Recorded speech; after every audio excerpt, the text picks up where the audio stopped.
I would say don't fix it if it isn't broken, but at this point, Iowa Republicans are just breaking perfectly functional things to service the wealthy. Hey everyone, it's Avery back with your weekly Iowa News Roundup. Let's get into it. First up, an Iowa DOGE task force appointed, not elected, by Governor Kim Reynolds released a set of 45 recommendations for the state. And in true DOGE fashion, it's less about efficiency and more about starving social safety net programs to pay for tax breaks for the wealthy.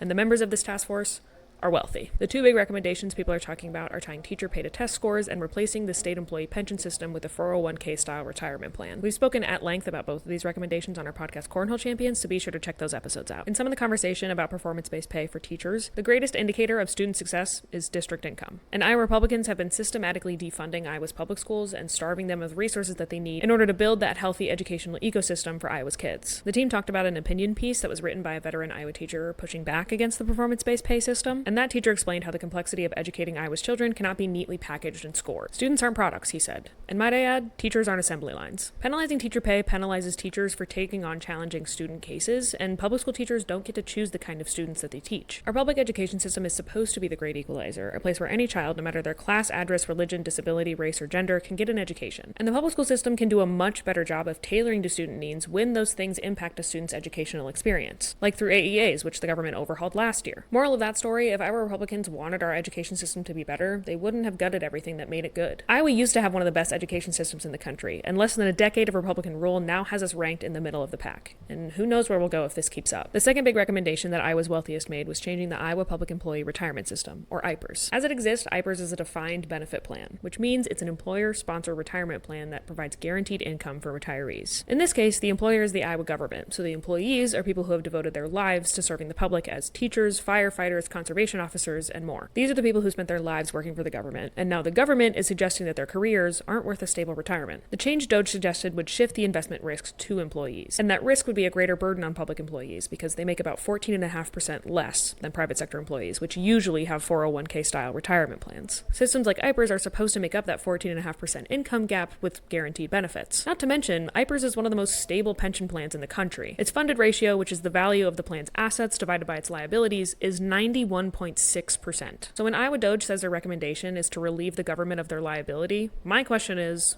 what liability?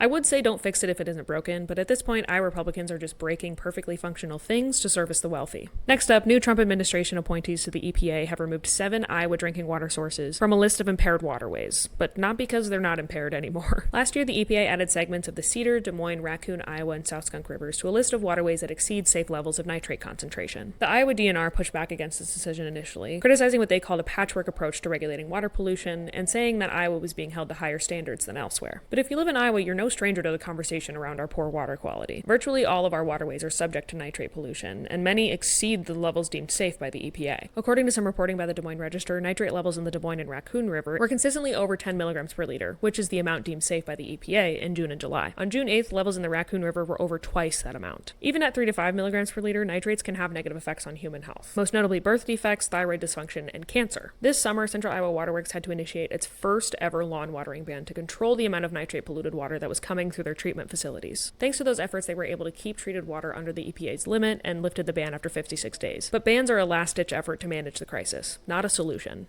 The EPA's decision also comes right after the release of a 2-year water quality study in Polk County, named the Central Iowa Source Water Research Assessment. Researchers found that the Des Moines and Raccoon rivers are now among the top 1% most polluted waterways in the country. 80% of that pollution, according to the report, was from agricultural sources like fertilizers, manure, and legume crops. The researchers also said that longer droughts and heavier rainfall resulting from climate change increases the amount of runoff from these sources. Nitrates are the main concern, but we also have to worry about algal toxins, forever chemicals or PFAS, pesticides, pharmaceutical waste, and high E. coli levels. The researchers said the most important thing to solving the crisis is monitoring. But the Trump administration has been eliminating offices responsible for this, including a division that was working on a nitrate assessment of Iowa's waterways. The state government has also cut funding for nitrate sensors. Currently, there are 80 around the state, and the cuts will drop that number to 20. Without monitoring, there is no foundation for solutions to stand on, and industrial agriculture can go on polluting the waterways and funding the campaigns of elected officials. Finally, Iowa Governor Kim Reynolds has announced that 20 National Guard soldiers will be deployed to help Immigration and Customs Enforcement in September.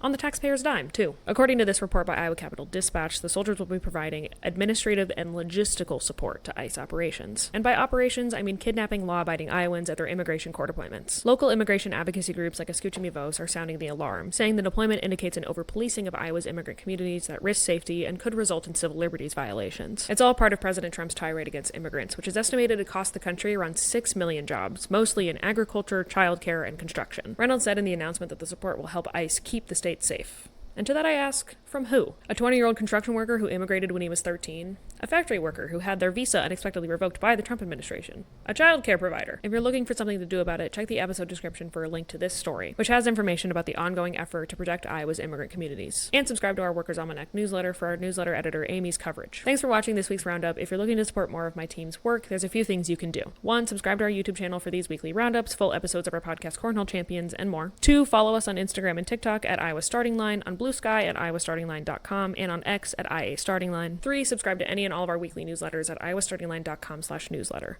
We have one for Cornhole Champions for new episodes directly to your inbox, Workers' Almanac for labor news, a flagship newsletter, and a special edition newsletter for our ongoing investigative series, The Hotspot, Investigating Cancer in Iowa. Everything you need for that is in the episode description. 4, we just launched new merch. You can check that out in the episode description as well. Thanks again for watching. We'll catch you next time.